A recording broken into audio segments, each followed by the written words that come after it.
এখন ডিভিসি থেকে পদত্যাগ না করে মমতা বন্দ্যোপাধ্যায়ের উচিত ছিল মুখ্যমন্ত্রীর পদ থেকে পদত্যাগ করা। তার কারণ রাজ্যের যে বিপর্যয়, বন্যা একটা বিপর্যয়, প্রাকৃতিক বিপর্যয়। এই বন্যার যে বিপর্যয়, এই বিপর্যয়কে মোকাবিলা করার জন্য, বিপর্যয়কে রোখার জন্য বাংলায় একটা রাজ্যে বিপর্যয় মোকাবিলা দপ্তর আছে। সেই বিপর্যয় মোকাবিলা দপ্তরের একটা মন্ত্রী আছেন। সেই মন্ত্রী, সেই মন্ত্রক, সেই দপ্তর বিপর্যয় মোকাবিলা করতে ব্যর্থ হয়েছে।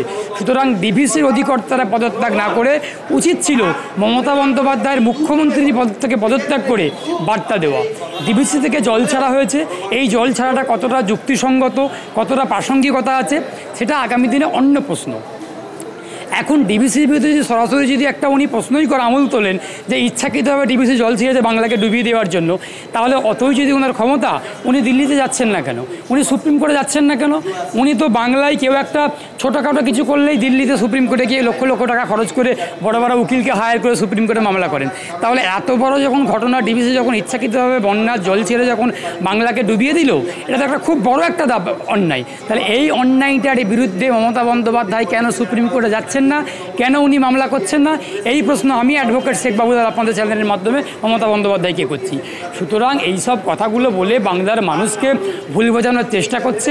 এই বন্যাটা হওয়ার পরে আরজিকর আন্দোলন থেকে কিছুটা মিডিয়া সরিয়ে দিল, নজরটা সরিয়ে দিল।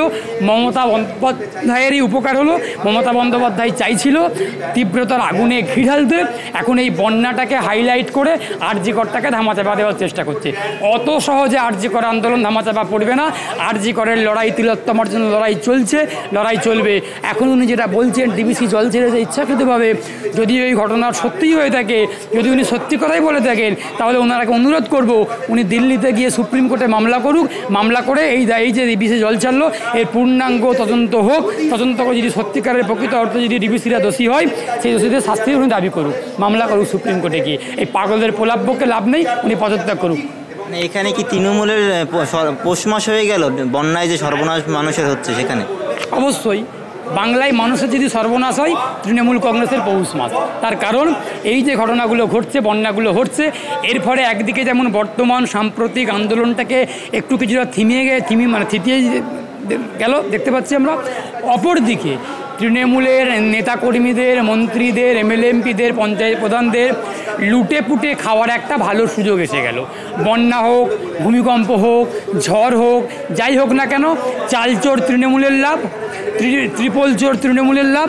এই যে বন্যা হয়েছে, বন্যা হয়ে তৃণমূলের লাভ হলো, কারণ তৃণমূলের আগের অতীতের রেকর্ড আছে চাল চুরি করার, ট্রিপল চুরি করার, টাকা চুরি করার। এই যে একটা চুরি করার যে একটা ব্যবস্থা, এই বন্যা হওয়া মানে ডিভিসি জল ছেড়ে দিয়ে মমতা বন্দ্যোপাধ্যায় নেতাকর্মীদেরকে চুরি করার সুযোগ করে দিল।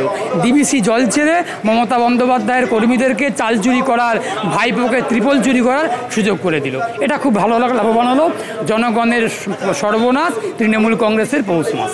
আমরা আরেকটা জিনিস দেখছি, ডোবরা পাঁশকুড়ায় তৃণমূল নেতাকর্মীদের দেখে চোর চোর স্লোগান দেওয়া হচ্ছে এই বন্যার ত্রাণের বিষয়ে। চাল চোর, ট্রিপল চোর স্লোগান দিচ্ছে সাধারণ মানুষ। ঠিক স্লোগান দিয়েছে, খুব ভালো স্লোগান দিয়েছে। চোরেদেরকে চোর বলেছে, এটা নৈতিক কথা, খুব ভালো কথা, আমি নিজেও সমর্থন করি। যারা চোর তাদেরকে চোর বলবে, যারা ধর্ষক তাদেরকে ধর্ষক বলবে, এটা খুব স্পষ্ট কথা। বাংলার মানুষ স্পষ্ট করেই পাঁশকুড়ার মানুষ এটা বলেছে। পাঁশকুড়ার মানুষকে আমার ধন্যবাদ, আমার কৃতজ্ঞতা।